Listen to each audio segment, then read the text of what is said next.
This is our review of our 1.4 data. So our survey says we have 100% of teachers agreeing that we have PLCs that have written goals. We meet regularly. We create common assessments. This one is kind of tricky because we're a very small team and we're kind of islands in our subjects, but we get together to discuss the TABE, which is a common assessment for the department, and kind of how we can be successful there. Data teams are in place in our school. We have written goals. Our supervisor regularly examines the progress towards goals. Review the minutes, and our students also agree that teachers make important decisions. Oh boy, where's our other slideshow? So now we're going to go through the artifacts and practices. Our first one is our PLC, which if you guys want to discuss, so I can get the water. So we have a bi-monthly PLC meeting, and we always have agendas prepared for those meetings. We normally talk about our specific students that we're working with, things that they may be struggling with, things that they're excelling with, and ways that we can kind of accommodate any specific needs they might have.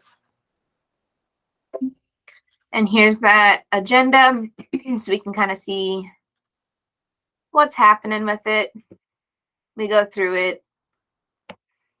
We have our action items at the bottom. Pretty simple, straightforward. We also do our student study teams, and that's kind of students who are either academically challenged or have behavior issues in the classrooms that we can't manage, but they're not SPED students. So these are our gen ed students having problems. We kind of get through and work through interventions that work. There is the formal process of getting through it. This is a redacted one, kind of to show the start of an SST. So this student gives up very easily. We're actually still working with this student now. This is his SST is now all the way down, and he's finally making some successes with some interventions.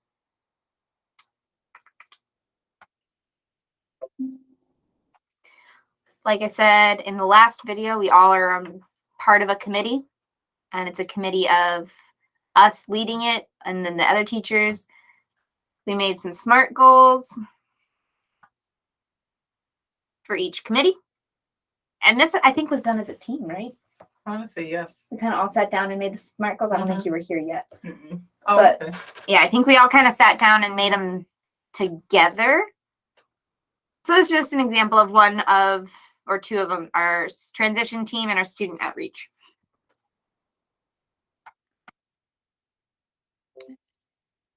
Every quarter, there's at least one day where teachers attend workshops. This can include anything from our agency training, which is our online computer-based training. If we want to go to math or science or social studies workshops, that's our chance to go there.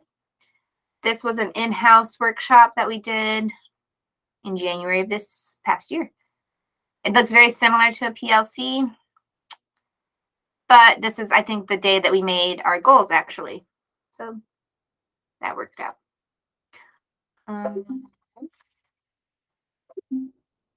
And then we have our huddle board, which is tri-weekly to discuss issues with librarians and all of that. So we'll go back and watch a little more of that. I haven't heard anything. I don't know. I don't know. We need to check with Nuno. Yeah.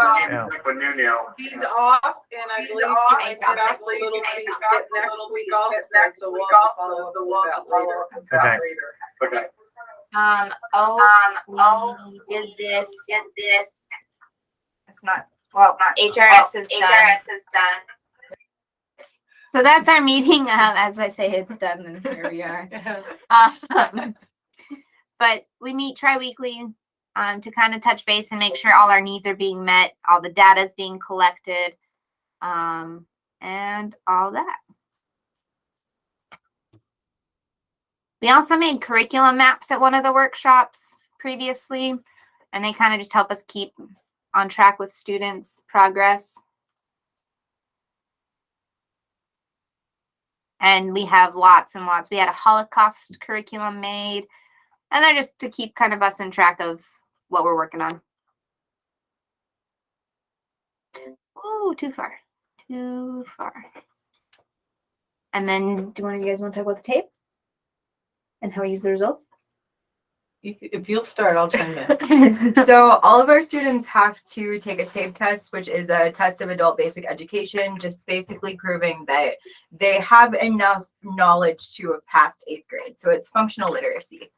And they take that test, and if they pass that test, then that can be used as a way to reduce their sentence. So that's kind of a motivator for them to do well on it. And it also helps them in the classroom too, because they can succeed on TAPE, then they're going to be more likely to succeed in the other classes they're taking. That is a state mandate, but it also is for special education. It's considered our district testing. So even though our students are exempt, they take it every 30 to 45 days, just like any other student would. And we use that to help progress and track their goals on their IEPs. And then here's some redacted tape results. Hopefully they're redacted. Yes. So when we get the information report, we can see what they've mastered, what they haven't mastered, or what they have partially mastered. And it goes through and just kind of shows us where they're at. And over here on the GE, that's our grade equivalency. So this student is at a 12th grade, 6th grade, 11th grade, 8th grade, 8.4. So this is a student who was almost passing it and just needed some more work in the math section. And that's our video for 1.4.